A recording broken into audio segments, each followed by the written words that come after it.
Hello les steppers et les steppeuses et bienvenue sur la chaîne Step in Crypto. Aujourd'hui vidéo pour vraiment bien comprendre les gains de GMT. Je vais te faire un résumé complet pour se préparer au mieux et vraiment avoir toutes les informations essentielles du coup pour comprendre et essayer d'un petit peu prévoir ce qui va se passer. Donc dans un premier temps, le rappel c'est qu'il y a un timer sur le site officiel qui te montre une barre d'avancée avec du coup la prévision de quand vont arriver les gains en GMT. La date attendue d'après la progression de la barre, ça serait aux alentours normalement du 29 septembre, peut-être un tout petit peu plus, donc entre le 29 septembre et début octobre, donc ça va très vite arriver, à peu près un bon mois. Le système de fonctionnement des gains de GMT, donc ça va être le même système un petit peu que dans les blockchains comme par exemple le Bitcoin. Il va y avoir des blocs à miner qui seront en fait un petit peu remis à jour toutes les 5 minutes. Donc si les blocs n'ont pas tous été récupérés dans les 5 minutes, les blocs non récupérés vont être reportés sur les 5 prochaines minutes.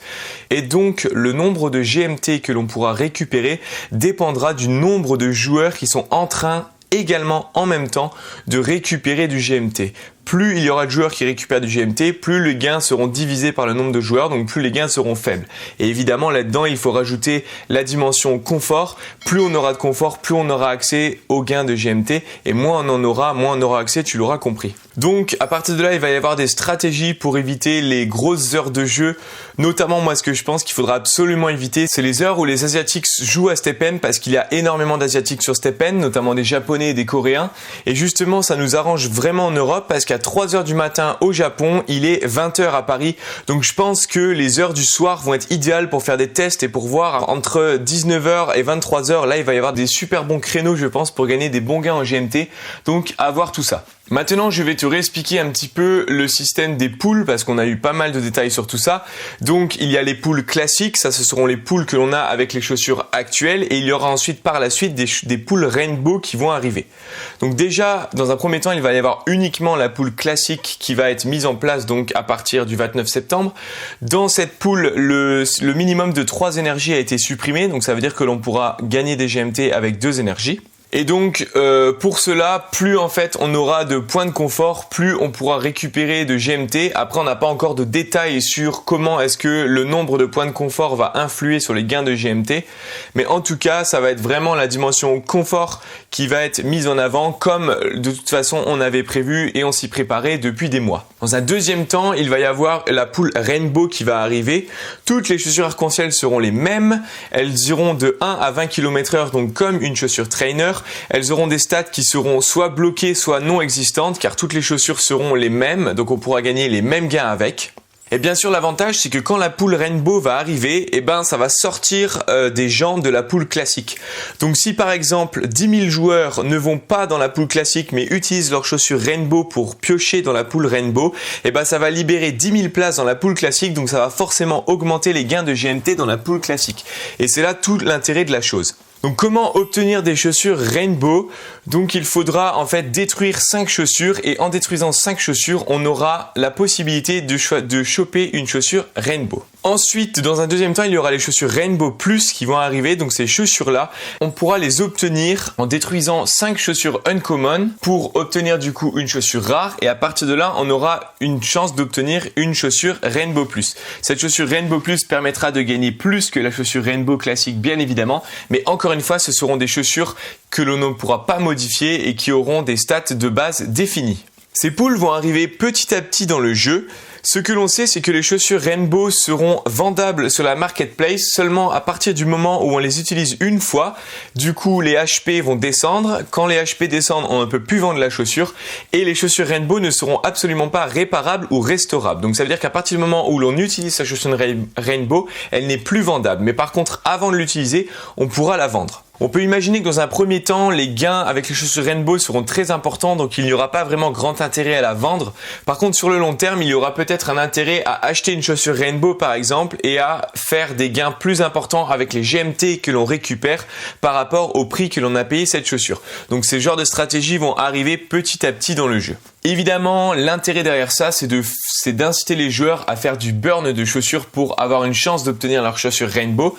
Comme cela diminue le nombre de baskets, ça augmente leur prix. Le but étant d'essayer de retrouver un prix de mint intéressant. Comme ça, si le mint redevient à nouveau rentable, et ben les gens vont à nouveau éviter de vendre leur GST ou même potentiellement en racheter. Donc le but est de rebooster comme cela le prix du GST. D'autre part, si les gens se focus sur les gains de GMT, et ben il y aura moins de joueurs qui vont récupérer du GST, donc il y aura moins de GST dans le système et cela aussi devrait remonter le prix du GST. Donc le but vraiment de la team en amenant ces gains de GMT, c'est évidemment de pouvoir faire du profit, mais c'est aussi que l'on puisse rééquilibrer le jeu et de pouvoir rebooster le prix du GST. Évidemment, cela risque de faire baisser en retour le prix du GMT. Donc pour pouvoir éviter cela, il est fort probable que la team prévoit des programmes de stacking pour en fait inciter les gens à hold et donc éviter de revendre pour éviter que le prix du GMT s'effondre. Maintenant, est-ce que cela va suffire pour éviter que le prix du GMT s'effondre? C'est impossible à dire pour le moment, on ne peut vraiment pas savoir. Mais il est clair que si tout le monde se précipite sur les gains de GMT et que tout le monde les vend de manière instantanée pour récupérer ces pertes qu'il a pu faire auparavant, on peut être certain que le prix du GMT va rapidement baisser. L'excellente nouvelle, c'est que dans un premier temps, il n'y aura que la pool classique qui va être mise en route pour récompenser les joueurs qui ont misé sur les gains de GMT et qui ont monté une chaussure 30 depuis longtemps. Donc ça veut dire que dans un premier temps, on pourra récupérer 100% des gains de GMT du jour dans cette pool classique. Je vous mets le petit extrait parce que cette info a été vérifiée. J'ai demandé à Lucas qui est ambassadeur et du coup cette info a été vérifiée. Je vous mets le petit extrait. J'ai vu un tweet de K-Train qui est passé qui disait que y aurait peut-être dans un premier temps les sneakers classiques qui arriveront potentiellement avant les sneakers Rainbow, que peut-être que les Rainbow arriveraient plusieurs semaines après. Je voulais savoir si toi, Lucas, tu avais eu des infos à ce niveau-là étant ambassadeur, si tu sais que si tout va arriver en même temps ou si les chaussures vont arriver en séparé. Je te remercie. Ouais, non, mais t'inquiète, y a pas de souci. Ça a été mentionné dans le space, en fait. Donc, oui, c'est une info qui est publique et on est sûr de ça. Ça va être, graduel. On aura d'abord les chaussures classiques, les chaussures Rainbow, ensuite les chaussures Rainbow Plus et enfin les Rainbow Infinite, dans l'ordre chronologique. Et est-ce que tu penses, du coup, que ça veut dire qu'il y aura une pool au début? Donc, est-ce qu'avec les chaussures classiques, on aura directement accès à 100% des gains en GMT? Ouais, figure-toi que la question a été posée et la réponse qu'on a eue, c'est que ce sera bien 100% au début et en fait, ce sera réduit au fur et à mesure que les nouveaux pools arriveront. Les chaussures Rainbow sont censées contenir 20% de la pool totale des GMT. Donc ce que l'on peut imaginer, c'est que quand les chaussures Rainbow vont arriver, les chaussures classiques, on ne va plus pouvoir piocher que dans 80% de la pool de GMT.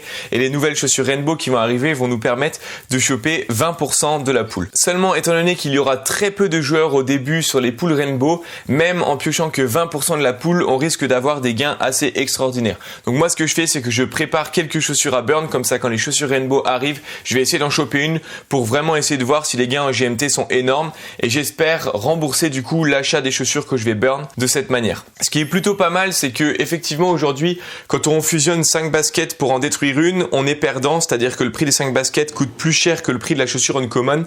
Mais demain, on aura une chance du coup d'obtenir une chaussure Rainbow, donc ça veut dire que l'on pourra un petit peu rentabiliser cette perte-là, à voir comment tout cela se peaufine. Et donc quand la pool Rainbow Plus va arriver, cette pool devrait contenir 30% des gains de GMT. Donc quand cette pool va arriver, on passera sur du 50% avec la pool classique, 20% sur la pool Rainbow et 30% sur la pool Rainbow Plus.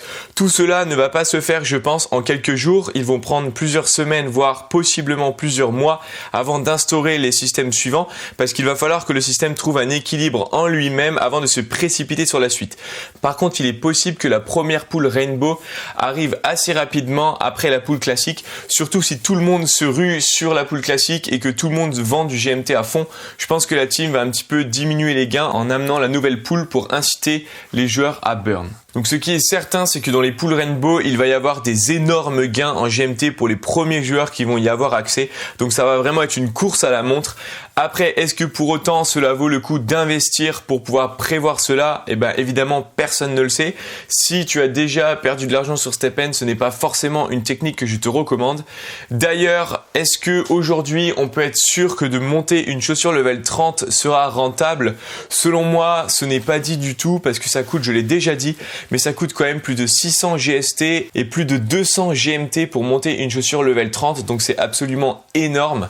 Donc Est-ce que cela va être rentable? Parce que si on gagne que du 5 ou du 10 GMT par course, ça va être extrêmement long du coup à rentabiliser notre investissement. Du coup, c'est compliqué aujourd'hui de vraiment se projeter. J'ai envie de dire, des fois, il vaut mieux peut-être attendre de voir comment ça se passe, attendre de voir si les gains en GMT sont intéressants avant de monter sa chaussure level 30 pour ne pas se retrouver bloqué tout simplement et avoir investi dans la chaussure entre guillemets pour rien. Ça serait vraiment dommage et regrettable. D'autre part, quand STEPN a annoncé les poules Rainbow, ils ont dit que leur priorité numéro 1 était de rendre le jeu plus fun, qu'ils ont vraiment écouté la communauté et que c'était l'un des plus gros problèmes en ce moment. Donc ils veulent développer vraiment l'aspect social-fi, notamment en amenant des classements entre les joueurs, des challenges, etc. Normalement, tout cela devrait arriver au même moment que les gains en GMT. Il est probable qu'avec les gains en GMT, on ait des systèmes de challenge entre joueurs qui arrivent au même moment pour pouvoir amener du coup du fun et de la compétition. Et du coup, en parlant de l'aspect social, STEPN nous a récemment annoncé un partenariat avec Line.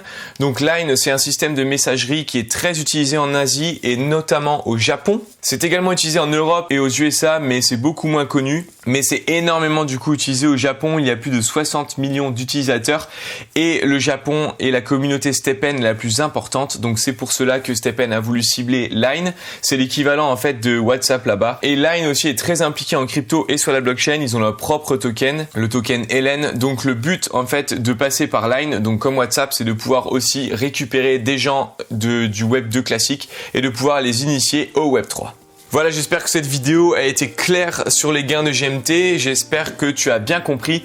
N'hésite pas à me poser des questions en commentaire si tu as des questions. Je te dis à très bientôt et surtout reste à l'affût et curieux sur les cryptos. Bye bye!